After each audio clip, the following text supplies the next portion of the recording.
Yo, what's going on everyone? My name's Obzherve, and today we're going to be going over some of the things you can do in Valorant that will improve your aim. So what I'm going to do is I'm going to go over four main tips that I have got lined up that I have used that improved my aim very quickly in Valorant, as I've always been a controller player and I moved to keyboard. So these four tips are probably the best tips in the game that will help you improve your aim and your skill in general. So before I start, I'm going to go over some things that you can use that will improve your aim overall in general. So the two things I'm talking about is Kovacs. Kovacs is an aim trainer that you can buy on Steam for very cheap.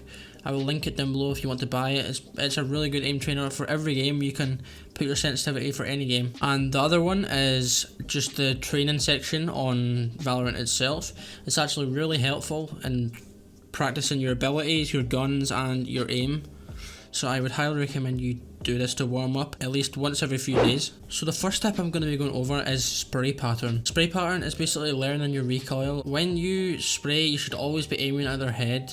When you shoot someone, when walking around corners, you should always be aiming at heads. So if I spray at the head, you'll see that it goes up above the character. So as you can tell, it's going to be hard to hit the head if you miss your first few shots. So that's when you need to learn your spray pattern. Your spray pattern is when you start shooting further down, knowing when you're getting recoil, and you should always shoot down. So if you shoot down, the bullets will still hit further up, but it will hit them in the head. So obviously if you're shooting in the head and you're getting recoil, it will shoot above their head. But if you shoot them in the chest and you're getting recoil, it will hit them right in the head. So you need to learn in situations when this is right to do and when not to do. It's very, very vital in game, as it can make you miss a lot of shots. The recoil in this game is quite high, and if you miss too many important shots when you're aiming for the head, then you will be killed. You need to learn your recoil basically. It's different on different guns, but once you start realizing when the recoil is kicking in, you need to aim down, and then as you aim down, the bullets will start to go further up and it will hit them right in the head. Okay, so the second tip I'm going to go over is basically why you should always aim for the head. So aiming for the head in CSGO and Valorant, games like this, is so vital, as it does so much more damage than hitting the body. We're going to go over to this guy here and I'll show you exactly what I mean. If we hit him in the body once, 65 damage. If we hit him in the head, 195 damage. So it hits in the head for 130, whereas in the body it only hit 65. If we go to a Vandal, hits 156 to the head and then 39 to the body. It'll take at least 3 shots to kill them by hitting them in the body, whereas if you hit the head, 1 bullet and they're dead. So that's why it's so vital to aim for the head, but you've also got to take account the first tip I just gave you, the spray pattern. You always need to know when to aim down so that your bullets do hit the head and not above.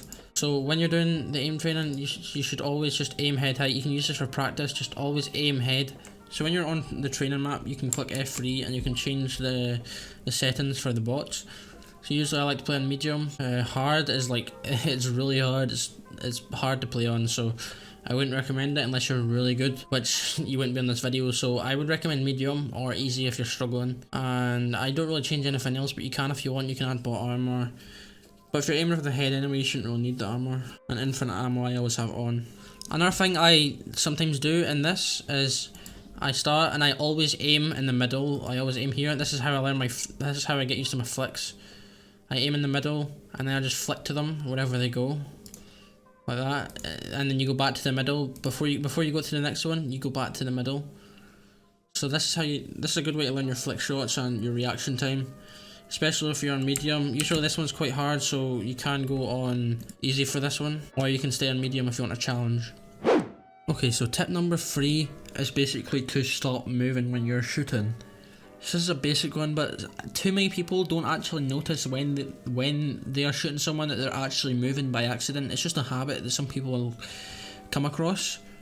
So when you see someone, you literally need to just stand still. If you stand still, your accuracy will become so much better basically, as when you're moving about, the bullets tend to just dodge them. If you're moving about, it's so much harder to hit.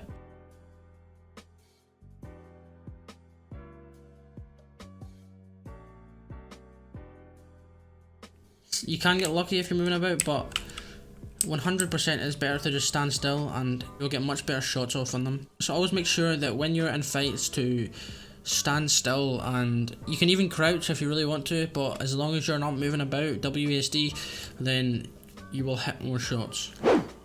Okay, so tip number 4 we have is basically to just learn angles on the map and where you should be holding, and to always aim on the corners before you peek. So what I mean by that is basically just this. So when you are holding bombs, etc., you should always be holding angles where you think no one's going to look. So if you, for example, if I was standing right here and someone comes round, the first thing they see if they turn around is going to be me.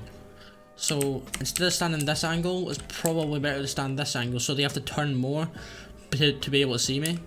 So then I've got less view of their side, but I'm safer in my position. So you need to think about where you're holding.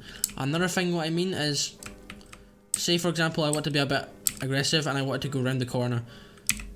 So what you would need to do is you need to know the map. So I know there's a staircase there. So what I would do is I would line up before I go around the corner. I would line up and then go around the corner, and then I've got like a perfect headshot on them. So I would always learn to aim head height and then come around the corner, because I know the map well. You need to learn the map and you will be able to do this so much better. It's all about map knowledge at this point. And obviously, as I'm coming around here, it's a little bit higher, so I'm not going to aim my normal head height. I will go further up because the staircase raises it. So I will go a bit higher up and I'll come around and then headshot. So you just need to get used to the map and know what corner takes you where, and always hold your gun headshot height. So for example, say there was someone up the staircase right here. Before, I would obviously crouch walk, and then obviously I know the staircase. I know that it stops just up there. I know exactly where it stops, so I will aim, and that was probably a bit high, but if I go like that, then that should hit them right in the head. So yeah, once again, it's basically just map knowledge and knowing how high you should be aiming and where you should be aiming, basically. So yeah, that's basically it for this video, guys. I hope this was helpful. Let me know down in the comments if it was, or if you've any questions, and I will answer them as soon as possible. Make sure to subscribe, and I will have more Valorant videos coming out very soon. Thanks for watching, everyone, and I'll see you guys there.